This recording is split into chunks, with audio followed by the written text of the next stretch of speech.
All right, seventh grade. Welcome back. We are jumping into lesson 2 today. We're going to be analyzing text structure, digging into our new book. We're going to be talking about organizational patterns of nonfiction. All right, so let's go ahead and start with the entrance ticket for today. So your entrance ticket is on page 7. It says to review the module guiding questions from the previous lesson. Choose a word or phrase that you would like to know more about and use a dictionary or encyclopedia to research it. Write a definition of the word for the word or phrase in your own words. So please go ahead and pause the video and do that now. Once you guys are finished, you can have some discussion about the words that you chose as a class, and then we'll come back together. All right, guys, so we have 3 learning targets today. I can determine the meaning of unfamiliar words and phrases.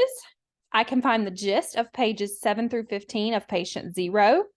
And I can identify the structure Peters uses to organize pages 7 through 15 of patient 0. You have one vocabulary word that I'd like for you to add to your log today, and that is structure, how something is organized, how the parts relate to the whole. So go ahead and pause your video now and add this to your vocab log. All right, guys. So now we're going to take a little bit of time to reflect on the module guiding questions that we went over last class.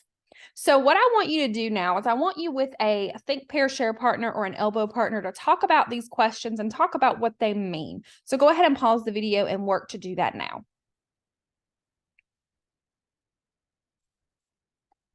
All right, guys. So as we move through this module, we are going to work on quite a few different things. We're going to work on showing respect. That means you appreciate the abilities, qualities, achievements of others, and you treat yourself and others and the environment with care. We're going to work on showing empathy.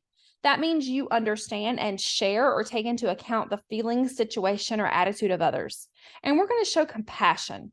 That means you try to notice when others are sad or upset and you try to help them. Again, keep in mind that you belong in this academic community. These people around you in the classroom right now, they are your academic community and you belong here. So I want you guys to take a minute to talk about this question as a whole class. How do empathy, compassion, and respect help you feel a sense of belonging in this classroom community? So go ahead and pause the video and work to do that now.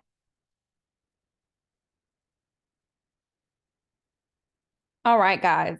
So now it's time for us to do a little bit of reading. So I'm going to ask that you guys as a class read pages 7 through 15. That way your teacher can work through this with you. And you guys can, since this is the first time you're reading out loud together.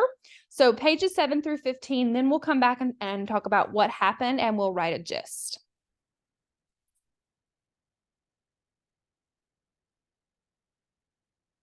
All right, guys. So I am going to pull up the gists for patient 0. So if you guys have not already had a moment to write your gist, I want you to go ahead and pause the video and do that now.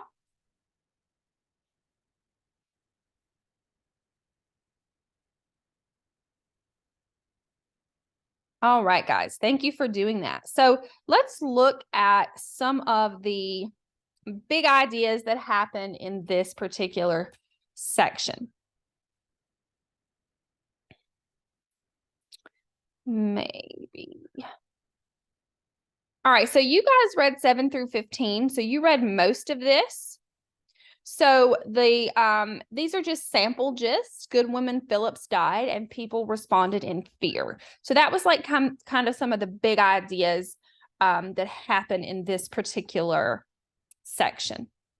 All right, guys, so now we're going to get into the meat of the lesson today, and we're going to talk about structure, and we're going to analyze the structure of those pages you just read, specifically emphasizing pages 7 through 15. So you guys should have this text structure. I don't know why it looks like that. This text structure anchor chart in your student workbook. So if you will go there now. So I want you to define or describe your text structure, give an example from patient 0 or another text. I prefer you guys not use another text. You give an example from patient 0. So we're going to kind of jigsaw this. So I want your teacher to kind of divide up the room. You'll each be assigned a different type of paragraph, and then you'll work specifically on that paragraph. Once you guys have had time to fill in your section, we'll come back together and we'll share out, making sure you take notes when your peers are sharing their example text structures. Okay, so I hope that makes sense. So you will only have one text structure assigned to you. So you might have comparison assigned to you. It's your job to define it and then go back and find an example from the text. I want you guys to work through this and then talk about it as a class. You can go ahead and pause the video now, and when we come back together, we'll move on to the next thing. All right, guys, so now that you've kind of gotten to play around with text structure a little bit, we're going to go ahead and move on to patient 0, lesson 2 note catcher. So we're on lesson 2 today. So we're looking today specifically at God Have Mercy on Us on pages 13 and 14. So what I want you to do is I want you to take a moment, pause the text, and read this aloud as a class. Maybe go through it twice. The first time just to read. The second time looking for specific examples of the structures that you just talked about. So go ahead and pause the video and do that now. All right, guys. So now you're going to fill in. You're going to put pages 13 through 14, God Have Mercy on Us here. Write a gist for that section here, and then tell me which text structure that section alone fits into, okay? So you should only have one line all the way across, right? Your title and section, your gist of that section, and then what text structure that fits into. Go ahead and pause the video and begin to work on this now.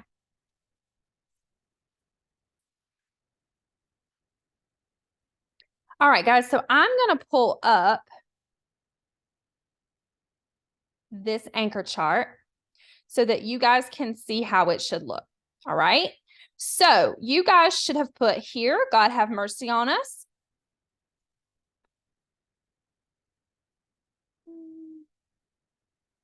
Your gist of the section. So here's an example. Neighbor discovers good woman Phillips died of plague. Panic spreads throughout neighborhood. What text structure was this? You guys should have said narration. Why? Because it's telling a story. Okay, so this should be what your chart looks like right now. Okay. All right. All right, guys, good job on that. Let's go back and see where we're moving forward from here.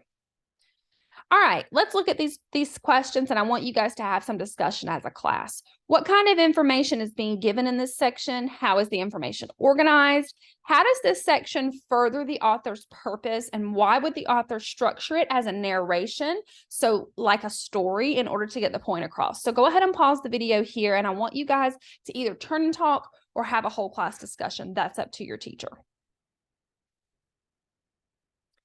All right, guys, and before I set you free today, we've got one more thing. Check for understanding. You have a question on the bottom of that same note catcher that we were just on.